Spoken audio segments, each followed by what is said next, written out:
예, 요한복음 4장 1절로 26절까지 말씀. 오늘 말씀의 제목은 참되게 예배하는 자는 이라는 제목으로 말씀을 전하겠습니다. 지난주에 저희가 요한복음 3장 22절로 36절까지 말씀을 강해를 했습니다. 기억하시는지요? 하나님이 보내시는 이는 하나님의 말씀을 한다고 했습니다. 그런 자에게 하나님이 성령을 한없이 부어주신다. 그래서 하나님이 보내시는 이 혹은 위로부터 오시는 이 하늘로 주신 바 된 이 예수 그리스도 그분이십니다. 그분은 말씀이시기에 그분이 이 땅에 오셨다 이거예요. 이 땅에 오셨고 이제는 그분이 하늘로 돌아가셨어요. 그러면 이제 그분이 사라지시고 이제는 우리는 어떻게 되는 것입니까? 다름이 아니라 이제는 저와 여러분들에게 또 거하신다 이 말이에요. 왜냐하면 그분은 말씀이시기에. 그래서 이 땅 위에서 우리 안에 또 우리 교회에 예수님이 거하시기 때문에 성령께서 역사하시는 거예요. 그분의 말씀을 전할 때에 하나님이 보내시는 이는 하나님의 말씀을 하나니 예수께서 하나님의 말씀을 전했을 때에 성령이 충만한 역사가 일어났습니다. 물론 그러한 표적과 이사로 놀라운 일들도 펼쳐졌습니다. 그러나 중요한 것은 하나님의 복음이 전해졌다 이거예요. 성령에 의해서. 그래서 저와 여러분들도 하나님의 말씀을 전하는 것은 곧 예수님을 전하는 것입니다. 그럴 때에 성령이 폭발적으로 임하시는 것입니다. 그래서 오늘 말씀은 이제 3장에 의해서 4장 1절로 26절 말씀인데 이 사마리아 지역에 수가라고 하는 성이 있었는데 그 성에 사는 여인을 예수님이 만나는 장면에 대해서 말씀하고 있습니다. 그래서 제가 한 절씩 이 성경 말씀을 읽어가면서 강의하도록 하겠습니다.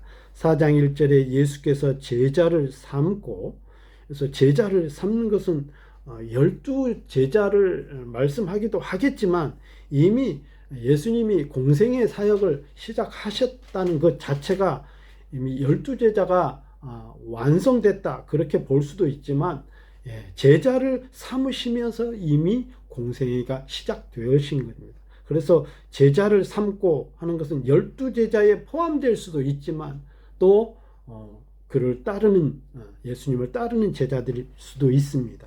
그래서 제자를 삼고 세례를 베푸는 것이 요한보다 많다 하는 말을 바리새인들이 들은 줄을 주께서 아신지라.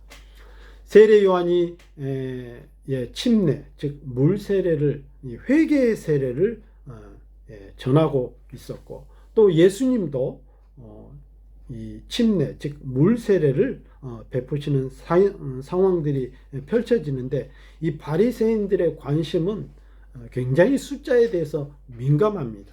처음에는 세례 요한을 많은 사람들이 따랐는데 이제는 예수라고 하는 인물에게 많은 사람들이 가니까 바리새인들과 그리고 사두개인들 그리고 제사장들 그런 기득권층에 있는 사람들이 예수님에 대해서 관심이 더 많이 쏟아지기 시작한 거예요. 2절에 보면 예수께서 친히 세례를 베푸신 것이 아니요 제자들이 베푼 것이라. 예수님의 제자들까지도 이제는 세례를 베풀기 시작했다. 물론 이 2절을 여러분 성경에 있는 내용을 보면 갈호를 쳤습니다. 제가 예전에도 말씀을 드렸죠. 갈호를 친 것은 어떤 사본에는 이것이 기록되어 있기도 하고 없기도 하기 때문에 이렇게 갈호를 쳐놨습니다.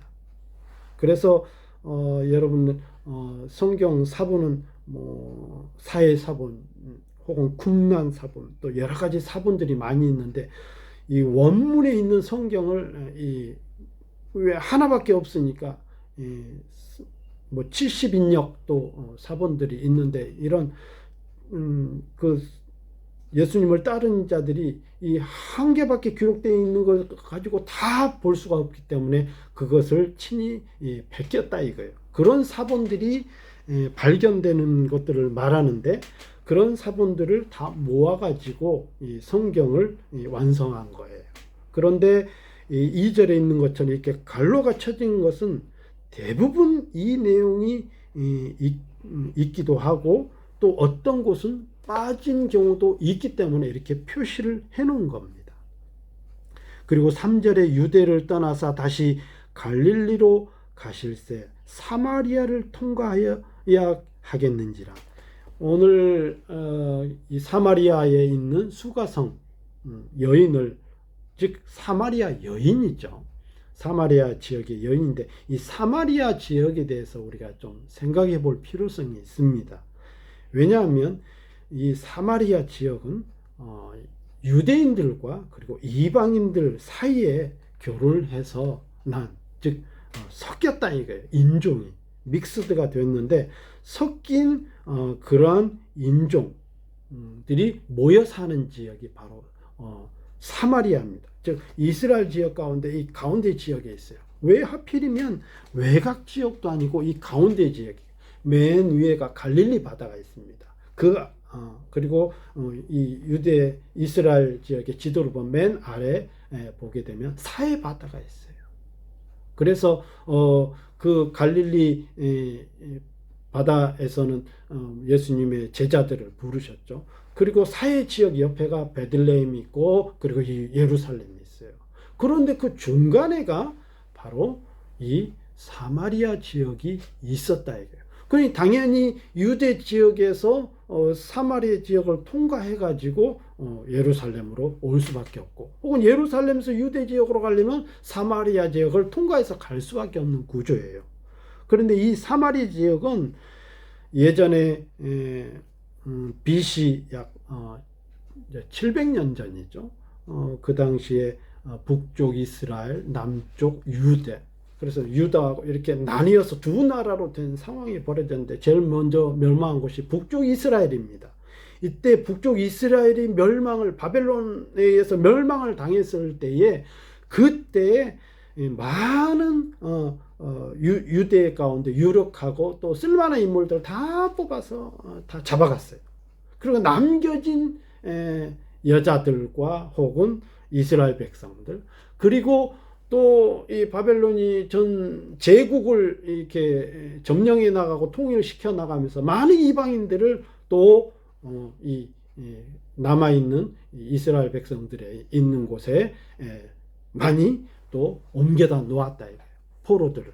그래서 그 사이에 결혼을 하게 되고, 지역의 시간이 오래됨에 따라서 또 낳은 자녀들이 섞여서, 인종이 섞여서 이방인도 아니고 이스라엘 백성, 즉 유대인도 아닌 상황에 바로 그 섞여 사는 지역이 사마리아 지역. 그래서 이스라엘 백성들이 볼 때는, 유대인들이 볼 때는 그 사람들은 부정한 사람인 거예요. 그들 어떤 종교적인 문화에 의해서. 그래서 부정하게 생각하기 때문에 그 지역을 일부러 통과하지도 않고 뺑 돌아서 갔습니다. 굉장히 먼 길이죠. 그리고 그 사람들을 만나지도 않았고 섞지도 않고. 왜? 부정하기 때문에 부정한 지역을 갈 수도, 부정한 사람을 만나서 얘기도, 그리고 식사하는 문제도. 그래서 예수님이 사역을 하실 때마다 주로 죄인, 병든 자, 이렇게 오늘 본문에 있는 사마리아 여인, 이제 좀 이따 살펴보겠지만, 외롭고 의지할 데 없고 부정하게 여기는 사람들, 그런 사람들, 병약 환자들, 이런 사람들, 예수님의 목적은 그들을 죄에서부터 구원하고 또 그들의 병을 치료하고 하나님께로 인도하는 그런 사역을 위해서 오셨잖아요. 저와 여러분도 마찬가지 아닙니까? 저와 여러분들이 유대인도 아니고요. 그렇지만 우리 주님은 그런 사람들을 구원해내시기 오셨다. 그게 바로 이 사마리아 지역입니다. 그런데 예수님은 유대인으로서 이제 유대를 떠나 다시 갈릴리로 가실 때 이 사마리아 지역을 통과할 수밖에 없는 상황이 벌어진 거예요. 그래서 4절에 보면 사마리아를 통과하여야 하겠는지라. 즉 통과할 때에 필요했다. 거기로 가야만 되는 필요했다. 그런 뜻입니다. 5절에 사마리아에 있는 수가라는 동네에 이르시니 야곱이 그 아들 요셉에게 준 땅이 가깝고, 야곱이 그 아들 요셉에게 땅을 주었다는데 창세기를 살펴보면 요셉에게 어떤 땅을 주었다는 내용이 안 나옵니다. 그래서 여기에는 또 그것을 또 기록해 놓았어요. 뭐 그것을 살펴보려는 내용은 아니고요. 그렇지만 창세기 50장에 보면 요셉이 죽어서 장사 지낸 곳이 있거든요. 요셉이 총리가 되어서 총독으로서 굉장한 역할을 했잖아요, 애굽에. 그런데 그가 죽을 때에는 막상 이 아버지의 그가 물려준 그 땅에 죽었다니 간접적으로 표현인데, 사람이 죽으면 어디로 갑니까? 고향으로 가잖아요. 그래서 그 세겜 땅에 장사를 하게 돼요. 그래서 야곱이 요셉에게 준 땅이 세겜 땅이 아니냐, 이제 이렇게 성경학자들이 또 추측하기도 합니다. 6절에 보면 거기 또 야곱의 우물이 있더라. 예수께서 길 가시다가 피곤하여 우물 곁에 그대로 앉으시니 때가 6시쯤 되었더라. 그럼 지금 요셉을 얘기하고요, 그런 땅을 얘기하고 또 야곱까지 얘기할 때는 어떤 이유가 있더라 이거예요. 이 땅을 얘기하고 왜 야곱까지 얘기하냐? 바로 이 사마리아 여인 때문에 그렇습니다. 그래요. 카메라 화면 좀 세우세요. 그래서 이 야곱에 대한 내용을 이 배경적인 부분을 이야기하는데, 왜 그런지는 이제 조금 더 살펴보면 그 내용을 알 수 있을 것이에요. 그래서 예수님께서는 이 사마리아 수가성에 있는 여인에게 갔을 때에 그 때가 6시는 우리가 생각하는 점심, 정오쯤도 됩니다. 12시 정도 여러분들이 생각하시면 이해가 될 거예요. 7절에 보면 사마리아 여자 한 사람이 물을 기르러 왔음에 예수께서 물을 좀 달라 하시니 이는 제자들이 먹을 것을 사러 그 동네에 들어갔음이러라. 예수님과 그리고 사마리아 이 여자 둘과의 만남입니다. 물론 또 이 먹을 것을 위해서 제자들 전체가 갔는지 혹은 예수님 혼자만 있었는지 그건 잘 몰라요.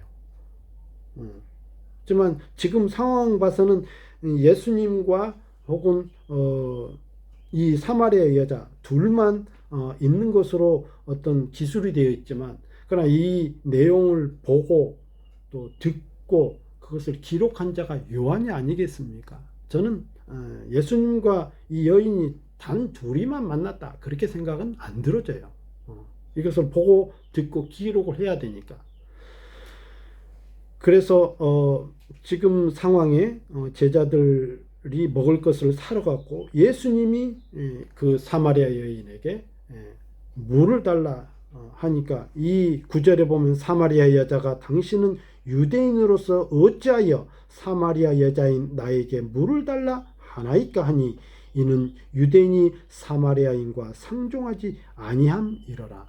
제가 사마리아에 대한 지역에 대한 배경을 설명을 드렸습니다. 바로 이런 내용 때문에 그래요. 누구보다도 이 유대인들이 알 뿐만 아니라 사마리아인 이 사람들도 알고 있다 이거예요. 유대인들이 자기들과 상종하지 아니하는 것. 그런데 상종하지 않을 뿐더러 물까지 달라고 하니 이게 도대체 더 기가 찰 노릇인 거죠. 어찌해서 이방인인 나에게 유대인으로서 물을 달라 합니까?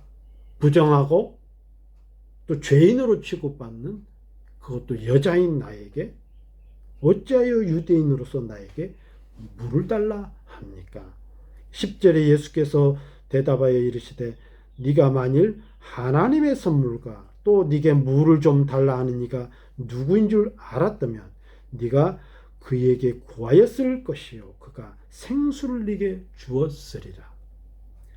예수님이 왜 그 우물에서 기다리시고 또 이 여인을 만나는지 그 목적이 오늘 말씀 10절부터 시작이 되어집니다. 여자가 이르되 주여 물 기를 그릇도 없고 이 우물은 깊은데 어디서 당신이 그 생수를 얻겠사옵나이까. 여러분 한번 보세요. 이 장면이 조금 어디서 본 듯한 낯선 장면하고 비슷한 것 같습니다. 예수님은 네가 만일 하나님의 선물과 또 네게 물을 좀 달라 하는 이가 누군 줄 알았다면 네가 그에게 오히려 물을 구하였을 것이라는 거예요. 그가 생수를 네게 주었다. 그러니까 내가 너에게 생수를 줄 것이다. 그런 말인데 이렇게 조금 제 3인칭 시점으로 은유적으로 표현을 하고 있죠. 예수님은 물? 그 우물에는 깊은 우물입니다. 야곱의 우물. 그 지역은 물이 없는 지역이잖아요, 여러분. 제가 그 이스라엘 그 지역 환경에 대해서 설교할 때 늘 말씀드리지만 우물을 하나 갖고 있으면 양을 수천 마리, 수만 마리 갖고 있는 것보다 더 큰 부자입니다. 물은 생명이기 때문에요.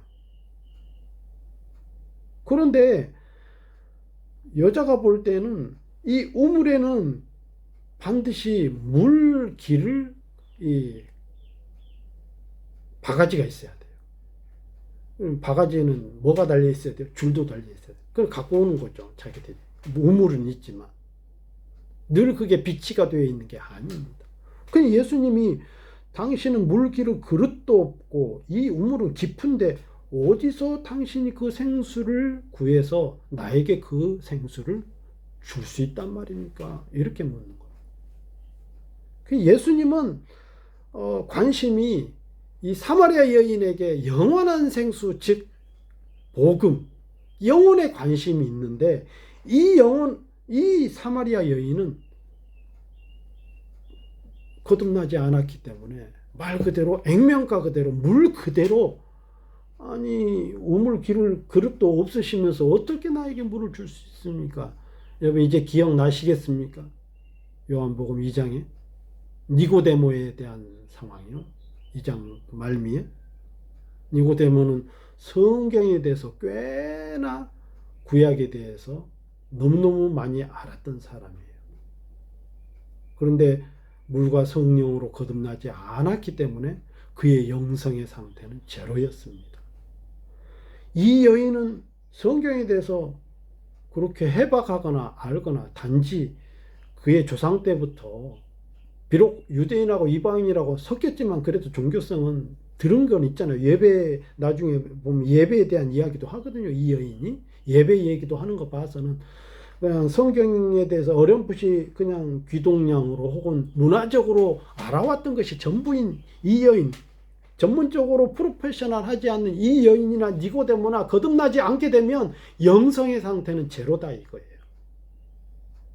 혹시 여러분들이 전도를 하다 보면 가끔 제가 목회도 하면서 혹은 부교육자로 있으면서 어떤 집사님들 전도를 하려는데 내가 어떤 분을 전도하는데 그분이 박사예요. 근데 너무 똑똑해가지고 너무 그분은 지식이 많아서 내가 전도를 할 수 있을지 잘 모르겠어요. 여러분 제가 무슨 말씀을 드리려고 하는지 아시겠죠? 박사가 아니라 박박사라 할지라도 영성에 대해서는 즉 복음에 대해서는 예수님에 대해서는 전무하게 알 수가 없다. 물론 박사가 이 성경을 한번 읽으면 정말 해박할 수도 있을 겁니다. 뭐 일반 성도들이 성경 몇 번 읽는 것보다 더 세밀하게 학습적인 습관과 어떤 능력으로 정말 성경적인 지식은 알 수 있을지만 그렇게 따지면은 니고데모가 더 박박사겠죠.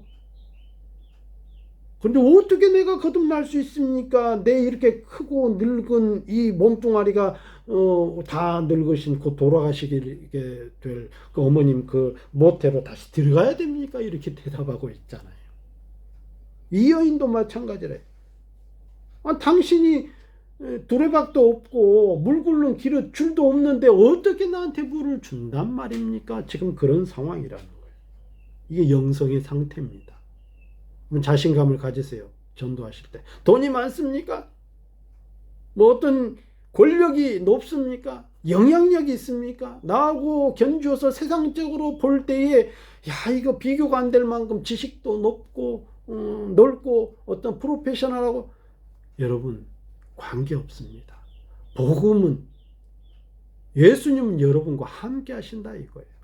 그래서 복음에는 능력이 있기 때문에 때를 얻든지 못 얻든지 주의 복음을 전하면 그 다음은 우리가 아니에요.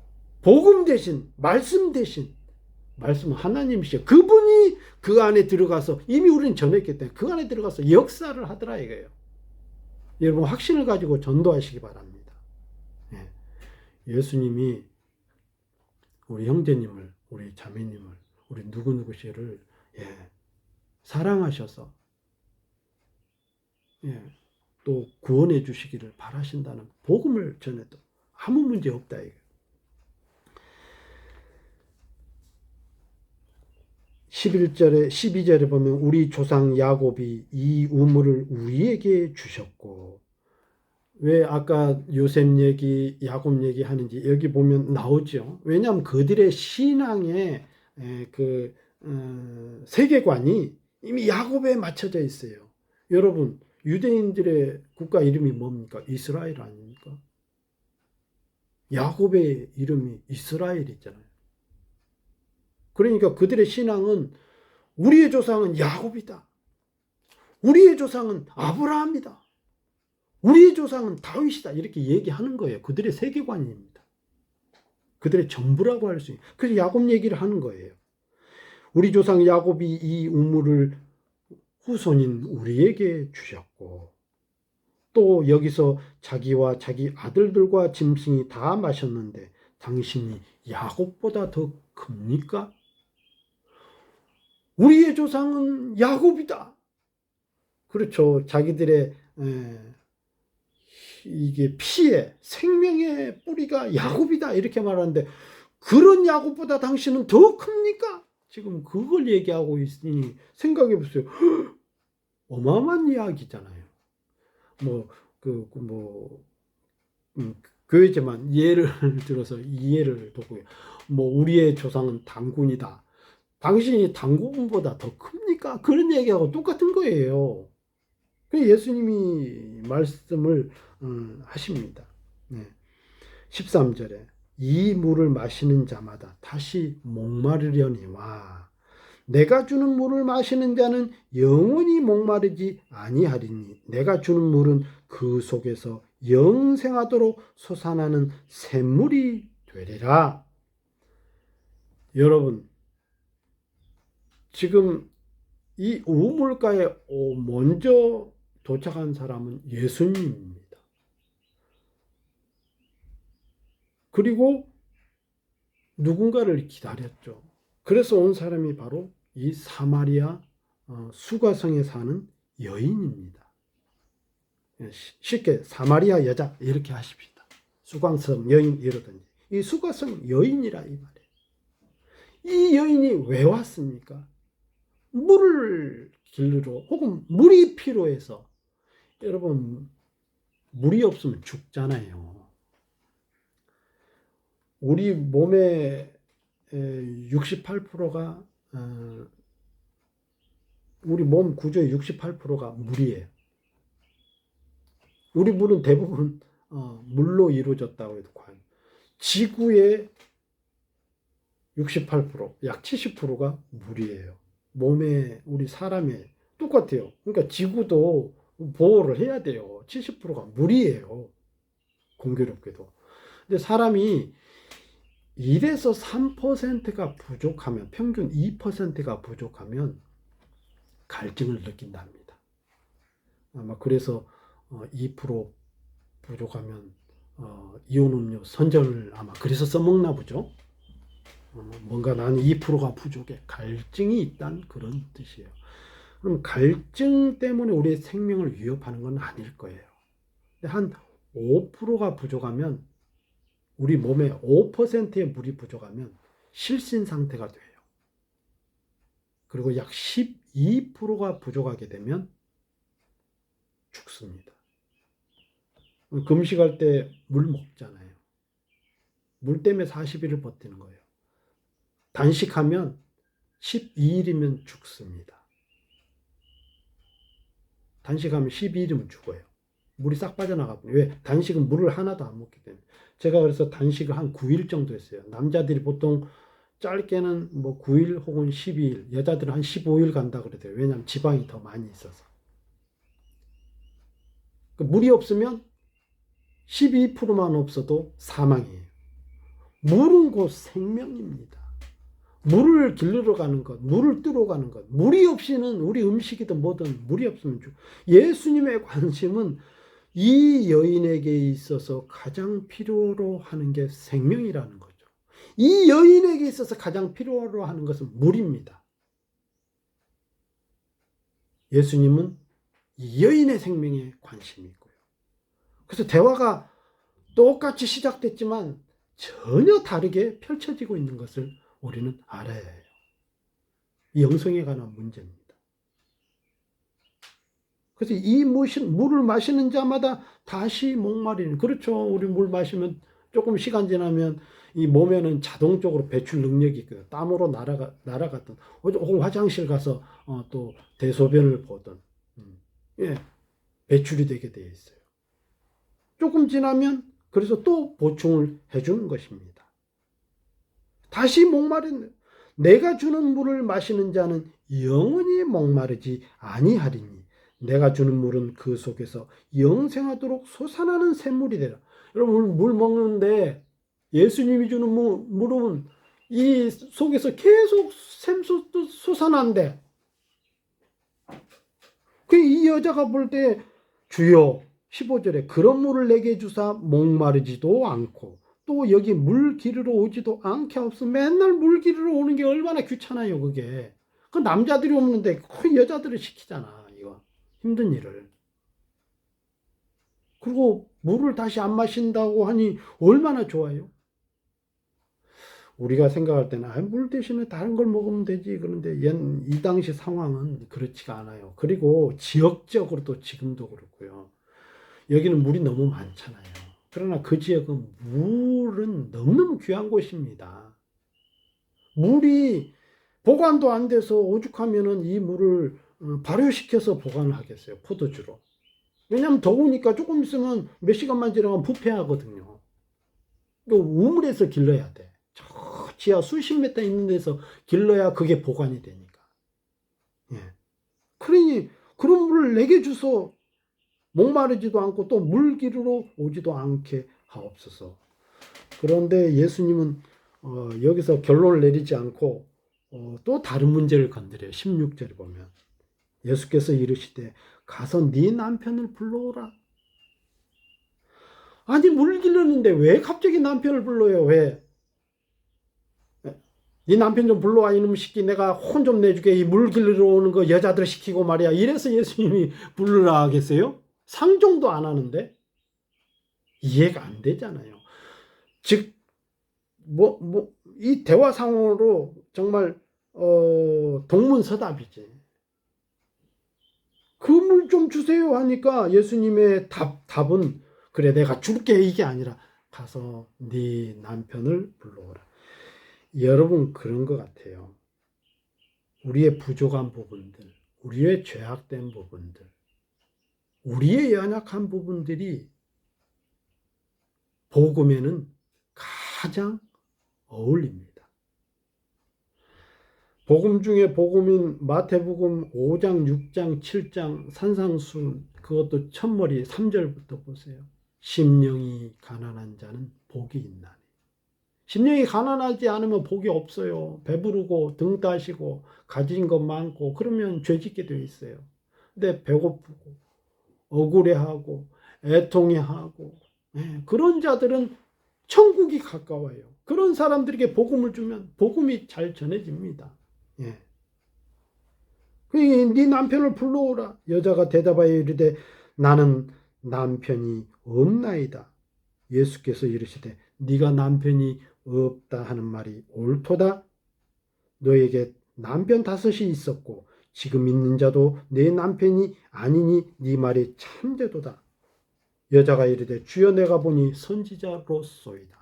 그러면 남편을 불러라 하는데 전 남편이 없어요. 사실 남편이 있거든요. 예수님이 네 남편이 다섯이 있었다는 거예요. 다섯이 있었다는 것은 다섯 남자와 결혼해서 살았다 그런 의미는 아닌데 이건 어떻게 해석해도 이 당시 상황에 이 종교적인 상황의 배경 가운데 살아가는 것에 어떻게 해도 이 해석 자체가 좋은 해석은 아닙니다. 이 해석을 굳이 한다면 너는 5명의 남편이 있었다. 이 그대로 받아들이는 거예요. 지금 있는 남편은 5번째 남편일 뿐이라는 거예요.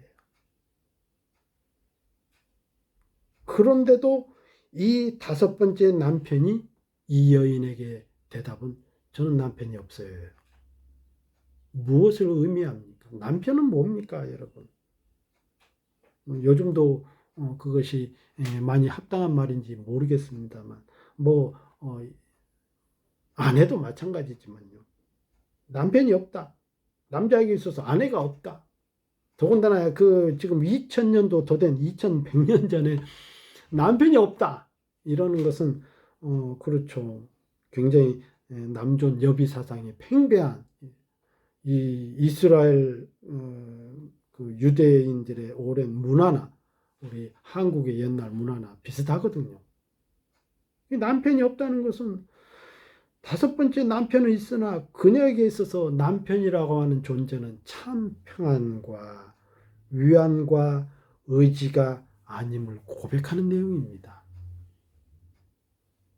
남편이 한 번만 바뀌어도 그 상황이 그 삶이 힘든데 2번, 3번, 4번, 5번. 그럼 저와 여러분들은 어떻습니까? 우리가 건강도 의지해보고 내 젊음도 의지해보고 지금 우리 젊은 청년들 학생들 어리니까요. 젊음도 의지해보고 내 외모도 의지해보고 또 우리 집사님들 저나 여러분들은 나이 드신 분들은 돈도 의지해보고 환경도 의지해보고 다 의지해보지만 그때마다 우리에게 참 평안과 참 만족과 내세울 만한 것이 없더라 이거예요.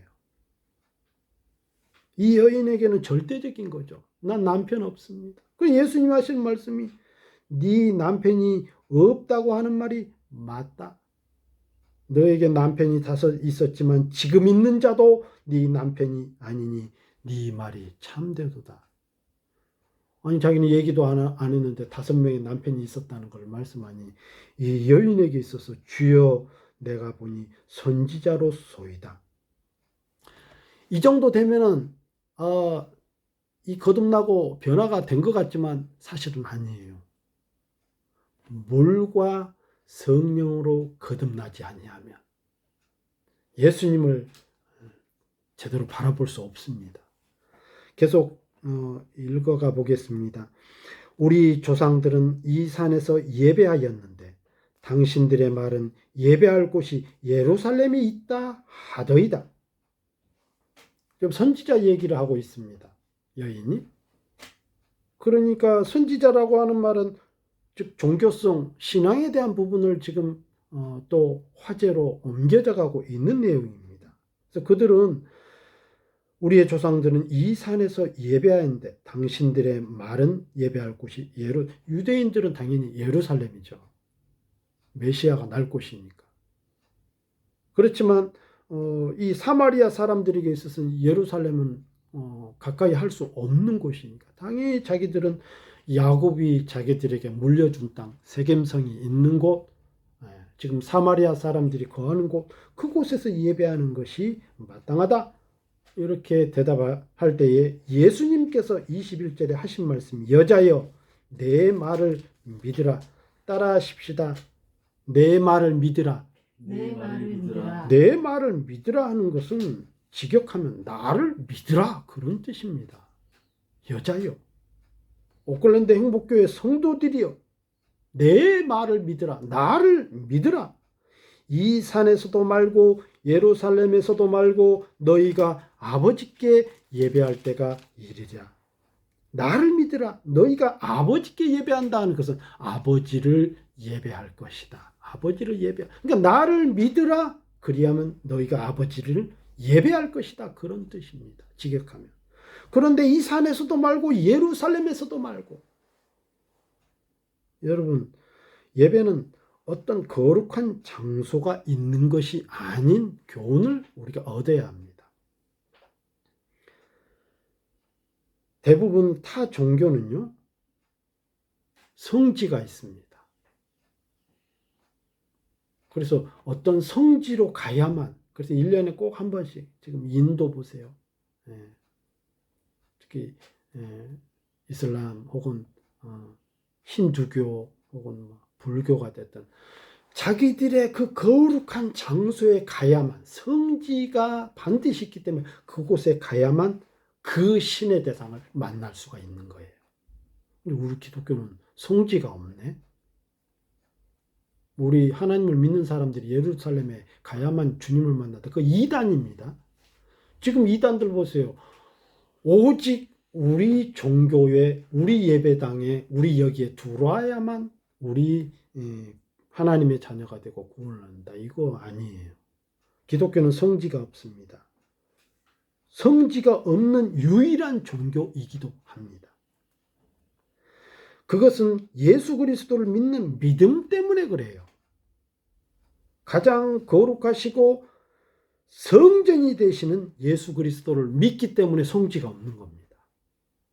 다른 종교들은 다 성지가 있고 장소에 연연하다 보니까 그 장소에서 벌어지는 의식이 중요할 수밖에 없는 거예요. 천주교도 그렇습니다. 의식 굉장히 중요합니다. 날 때부터 또 결혼할 때, 세례 받을 때, 또 혹은 뭐 죽을 때, 또 그래서 칠성례라고 해요. 이 의식에 목숨을 걸어요. 우리 믿는 사람들은 잘하면 그냥 세례 정도밖에 안 합니다. 의식. 나머지는 다 그냥 예배예요. 그냥 죽어도 예배. 그래서 죽었을 때도 우리가 이 성례식 같이 하면은 우리 기독교에서는 참 아닙니다. 누가 태어나도 가서 감사 예배. 왜? 우리의 믿음의 대상은 예수님이에요. 여러분, 요한복음 2장 21절 혹시 기억납니까? 그러나 예수는 성전된 자기 육체를 가리켜 하신 말씀. 계시록 21장 21절에 22절에 성 안에서 내가 성전을 보지 못하였으니, 성 안에서 성전을 못 봤대요. 이는 주 곧 전능하신 이와 및 하나님이 그러니까 어린 양이 그 성전이시라. 어린 양이 누굽니까? 예수님이에요. 예수님. 그래서 기독교는 오직 믿음입니다. 믿으시기 바랍니다. 그럼 예수님이 이 산에서도 말고 예루살렘에서도 말고 나를 믿으라. 그 나가 누굽니까? 이거 강동원 목사 말고요. 예수 그리스도. 여기서는 내 말을 믿으라 그랬잖아요. 내 말을 믿으라. 말씀을 믿으라. 예수님, 나를 믿으라. 그러면 너희가 아버지께 예배할 때가 이르라. 즉 아버지를 예배하리라. 그런 뜻입니다. 22절에 너희는 알지 못하는 것을 예배하고 우리는 아는 것을 예배하노니 이는 구원이 유대인에게서 남이라. 너희는 알지 못한다. 그리고 우리는 아는 것. 여기서 우리는 예수님과 제자들을 말하는 것이 아닙니다. 성부 하나님과 성자 예수 그리스도를 말하는 겁니다. 그래서 너희는 알지 못하는 것을 예배하고, 당연히 그렇죠. 신앙에 이런 근본적인 문제들이 바로 잡히지 않으면 잘못된 신앙을 갖게 되더라 이거예요. 아버지께 참되게 예배하는 자들은 영과 진리로 예배할 때가 오나니 곧 이때라. 아버지께서는 자기에게 이렇게 예배하는 자들을 찾으시니라. 오늘 말씀의 제목이 그거예요. 참되게 예배하는 자들. 참되게 예배하는 자들은 어떤 장소가 아닙니다. 지금 공교롭게도 저와 여러분들이 코로나 때문에 각 가정에서 각 처소에서 믿음의 자리에서 일어나서 이렇게 예배하는 거, 이거 똑같은 예배예요. 우리 하나님은 영이시니. 그리고 진리시잖아요. 지금도 진리가 여러분 안에 있고 지금도 진리가 여러분에게 전달되고 있고 예수님이 지금도 여러분을 찾아가고 계신다 이거예요. 영과 진리. 물론 이 영과 진리에 대해서는 해석이 약 두 가지로 나뉩니다. 하나는 즉 우리의 온 순수한 마음과 우리 안에 있는 영으로 살아있는 산 영으로 그리고 진리. 즉 옛날 성경은 진정 신령과 진정으로 그랬거든요. 진정 즉 진짜로 진심으로 truth 이런데 근데 영어 성경을 봐도 in the spirit 이렇게 돼 있어요. spirit은 뭡니까? 성령을 말합니다. and the truth 진리, 진실 뭐 맞습니다. 그래서 또 후자 또 다른 해석은 이 영은 성령과 또 진리, 예수 그리스도 말씀으로 예배할 때가 오나니. 그래서 지금 예배가 바로 이런 예배입니다. 성령을 의지하면서 말씀과 함께하는 예배.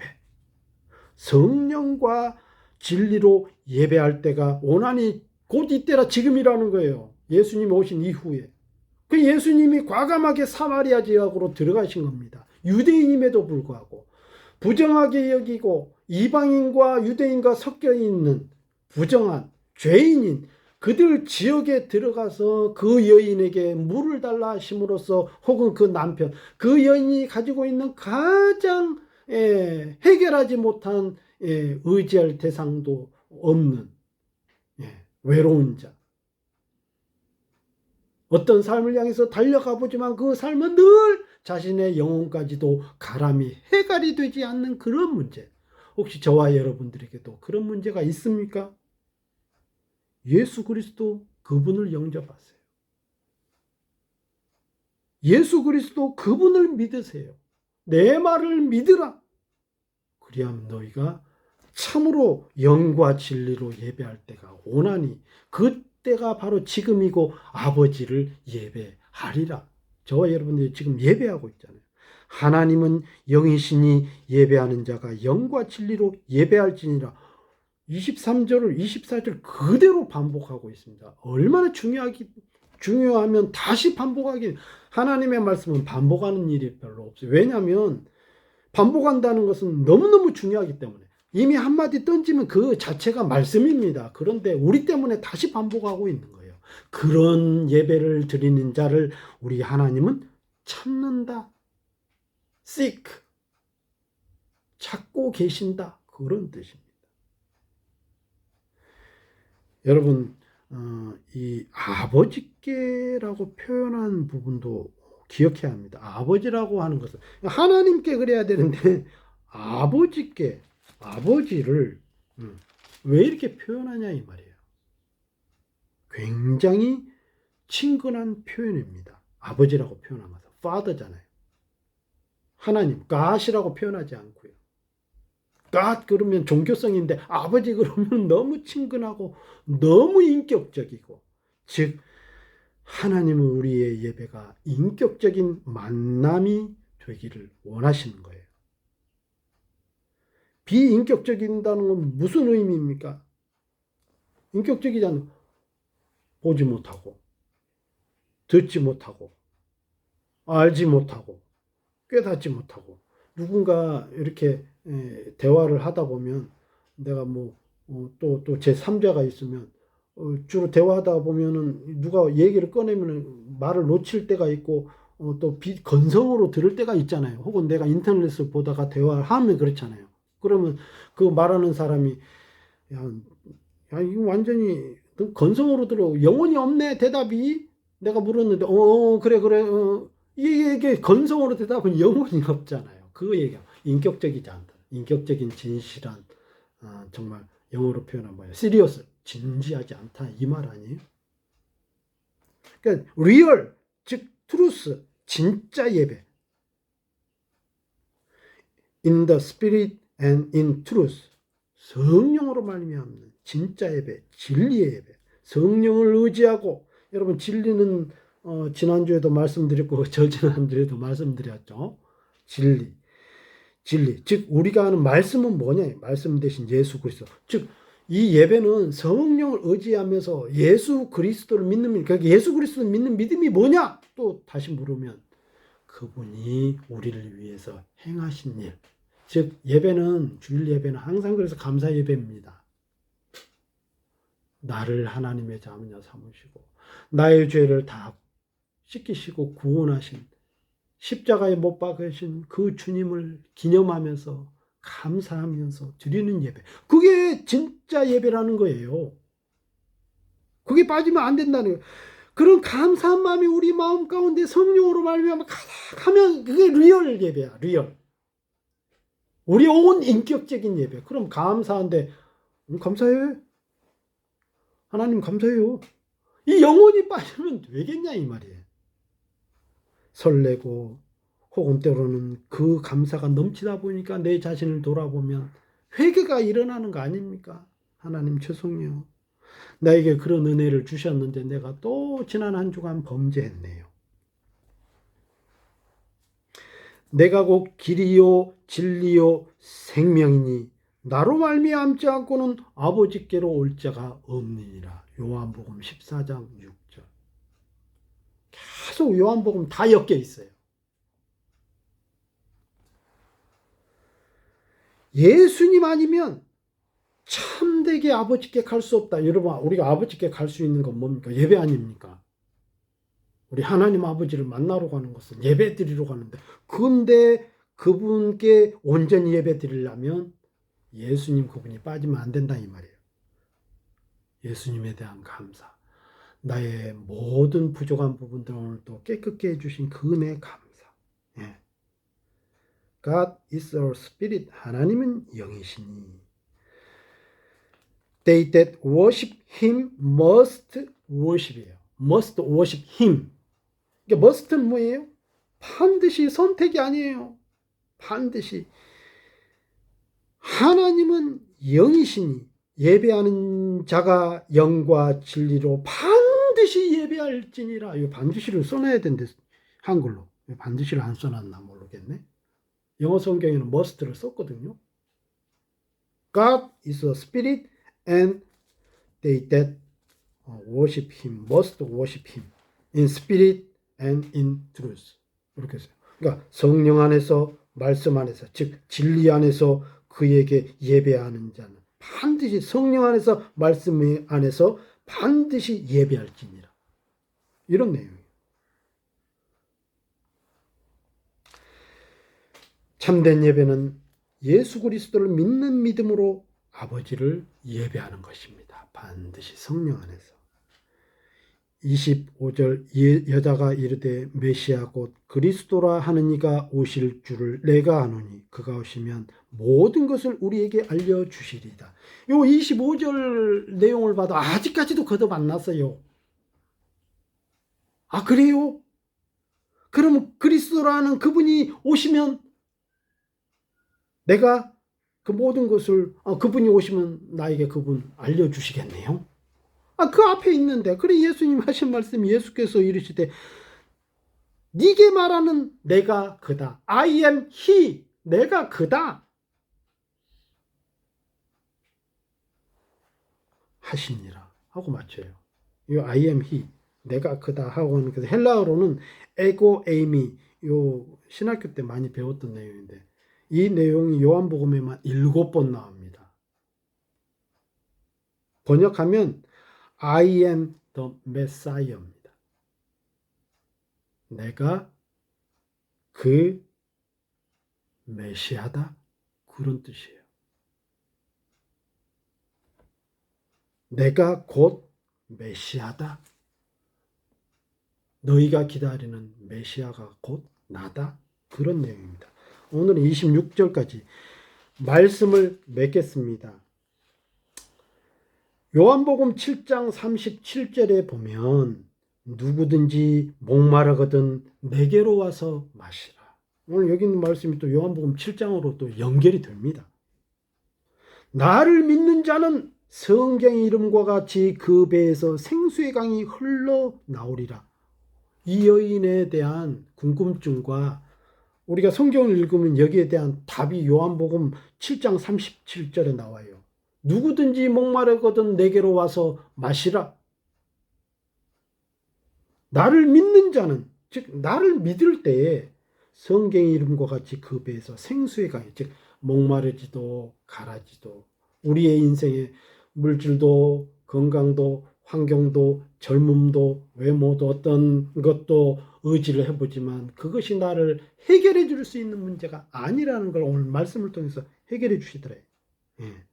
비록 무엇이 부족하고 무엇이 없고 어떤 부분이 나에게 있어서 늘 연약하다 할지라도 주님이 내 안에 있고 내가 그 주님을 믿는다면 우리는 늘 감사할 수 있고 영원한 생수가 그 속에서도 이길 수 있는 힘이 나오고요. 이는 그를 믿는 자들이 받을 성령을 가리켜 말씀하신 것이라. 성령께서는 죄인들이 예수 그리스도를 믿고 죄 사함과 영원한 생명을 얻게 하신다 이 말입니다.